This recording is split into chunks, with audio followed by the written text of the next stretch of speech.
Thanksgiving 5-day U.S. box office hitting amazing all-time $420 million high. Jesus. AMC boss Adam Aaron declares a national phenomenon. Now, certainly when you look at these two movies coming out last week in Gladiator and Wicked and the idea of a Barbenheimer 2, it certainly was from the perspective of movies that appeal to different people, but the numbers not going to end up being nearly what we saw with Barbie and Oppenheimer. Now you add Moana into the mix, and it is completely and totally massive. Moana broke basically every Thanksgiving record imaginable. But the crazy part is when you do look at these numbers, Wicked had such a great hold that, yeah, Moana did break the all-time Thanksgiving weekend. Moana 2 at $221 million for the 5-day weekend. Frozen 2, it broke the Frozen 2 record of $125 million. Right behind there, the biggest 5-day is Wicked, which made $117 million over the 5-day weekend. Every like all of the fake rules that have been made up for Hollywood are being, the narratives are being destroyed. Like, so whatever. Okay. Wicked and Moana 2, both are more like female centric movies. And guess what? It wasn't like one took away from the other with Moana releasing. In fact, I think it helped Wicked more than anything. I don't think it hurt Wicked. I think it probably helped it just because of all the discussion happening around it. If you make movies people want to go see, they'll go fucking see them. It doesn't matter. Competition is a good thing. That's the thing to me. I think that for a long time, we've seen a lot of these studios stay away from this release date and stay away from this release date. And, sometimes I do think you can fuck yourself if you go up against the wrong competition. But if you've got movies that people want to go see, that competition can help. And that's kind of what we saw. And even from, like, obviously the money, you always have to look at the money and question, okay, what does that mean after all the inflation, all that stuff? Before this, the biggest Thanksgiving weekend was like a little over $300 million from 2018. But if you look at just pure ticket sales themselves, it's up there as well. Check out this tweet. After historic Thanksgiving 5-day holiday, exhibitors have been more and more to be thankful for. Giant cinema chain AMC Theaters is celebrating an all-time record 8.8 million admissions around the world during the 5-day stretch, which included Friday. So Black Friday was the second biggest in the history of AMC. This is not talking about money. This is talking about tickets bought, like admissions to the theater. The only thing that's behind was the Saturday when Endgame came out. Which you mentioned it right before we went live though, but like that was like insane when Endgame was out, man. That was crazy. Never seen anything like it. It was the culmination of a decade worth of storytelling and characters that people had so much invested in. And I'll still never forget Endgame because I was shocked that I didn't get spoiled in any way. You know what I mean? Mm-hmm. I feel like spoilers, even then spoilers were out all the time. Force Awakens spoilers were out like pretty quickly for that. Endgame, I'm sure they were out there if you'd hunted, but just my normal kind of internet browsing, I didn't see anything, which is kind of insane. And by the way, this Nicole Kidman ad, I absolutely fucking hate this thing. I hate that one, yes. Because it's like it's usually like the 5th AMC fucking ad before the movie. You know what I mean? Because you're like, and she walks out there. Yes, and I'm like, dude, how many more AMC ads are you gonna give me? I hate that commercial more than anything in the world, and it gets you like you're finally ready for the movie to start after all of these advertisements, after your 10th fucking AMC Coca-Cola advertisement, and then this one starts. Oh my god, it makes me so mad every time I see it. But I just had to get that rant out right there.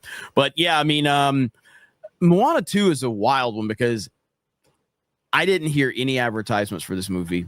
I heard no real advertisements. I know you've explained this in terms of like how it performed on Disney Plus for you. Yeah. Well, that too. Yeah. And but still though, something on this level usually transcends like specific marketing. You know what I mean? This is a huge opening. Like it's bigger than Frozen 2.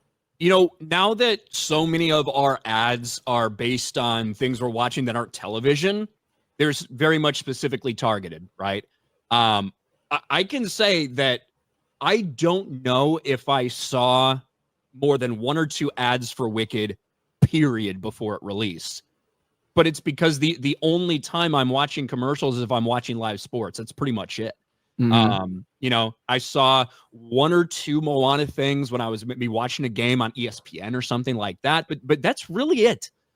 Because so much of our ads are targeted, directed ads now because we're watching YouTube videos or shit like this. So it doesn't really necessarily surprise me all that much, but I guarantee you the demographics that it's probably targeted towards, they probably saw a fuck ton of ads for it. That's my guess, at least. Yeah, I saw way more ads for Gladiator than I did for these two. I did too. And look, to be fair, Gladiator, is it going to make money, Ryan? I don't think so. So I mean, we can look at this right now. Here's Gladiator, and remember, Gladiator has a week longer of international release than Wicked does. But right now, it's sitting at $320 million at the box office. I mean, Gladiator 2, it had been reported that budget was around $300 million.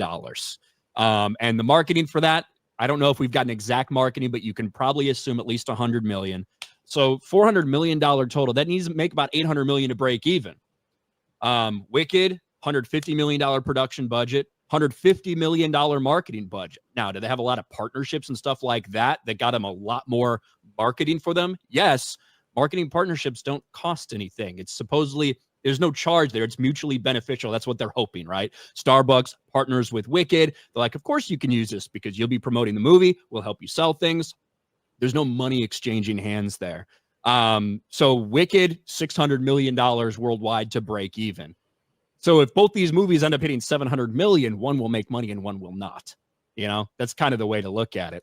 Wicked right now, inverse of Gladiator in terms of domestic versus international.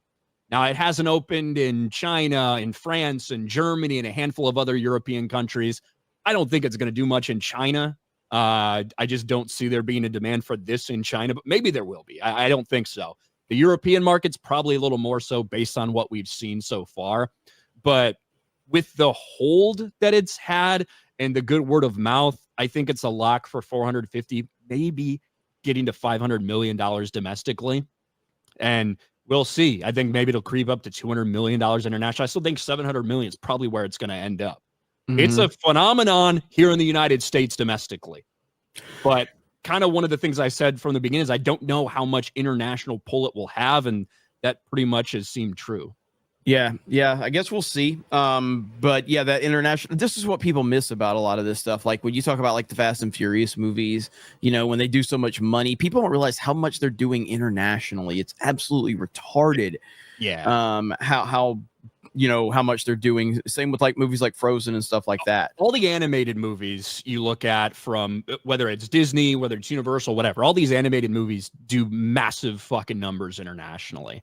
Mm-hmm. You look at something like the most recent Despicable Me, that did like $360-400 million United States, did way more internationally. Inside Out 2 had a big domestic number, $652 million, but it made $1 billion internationally.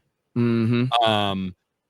Frozen 2, all that stuff, huge international hits. That's how you get mega numbers like this. It's not too often you see something like, say, Top Gun Maverick. I bet I could find that really quick. Top Gun Maverick basically had the same domestically as it did internationally. And I have a question about Denzel Washington. This have to be one of his best performing box office movies ever, right?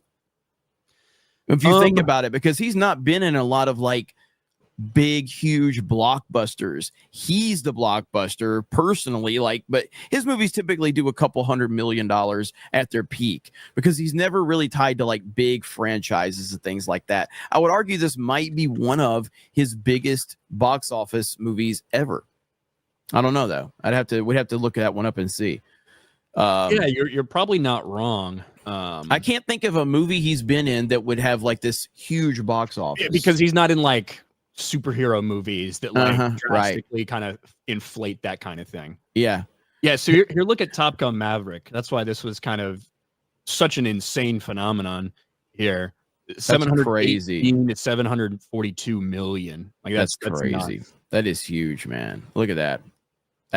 And Top Gun Maverick's a classic thing of like what we need more of, just like we can get more of shit like Barbie and Wicked for women. Like make movies that are specifically catered towards an audience, and you then tend to transcend that audience if it's well received and you have good marketing and good word of mouth. That's what we need. That's what And then people like wants more. you, Jeremy, get dragged to the theater by all the women in your family thinking you're not going to fucking like it. Yep. And you end up coming on here and saying, you know what? I actually thought it was a good movie. It's a good movie. It just is. And there's no other way to spin it. Now, the idiots involved with it, like, yeah, I mean, all of the marketing and the interviews are some of the most cringeworthy things. I think personally, watching some of that and how unlikable that black chick is and how cringe she is, she's actually a really good actor because I didn't recognize her in the role. Which again probably helped. Goes back to actors are paid to not be themselves for a reason because they're very unlikable human beings. And that's what it comes down to. We don't care about your opinions on any fucking thing. We don't care about your thoughts on politics. We don't care about your opinions on Black Lives Matter. All of that shit. Just shut up and act. That's what you're paid to do. Nobody gives a shit about anything else surrounding that. Yeah, so. And Wicked, obviously, with less than a 30% drop, obviously helped by a big Black Friday, there's no doubt.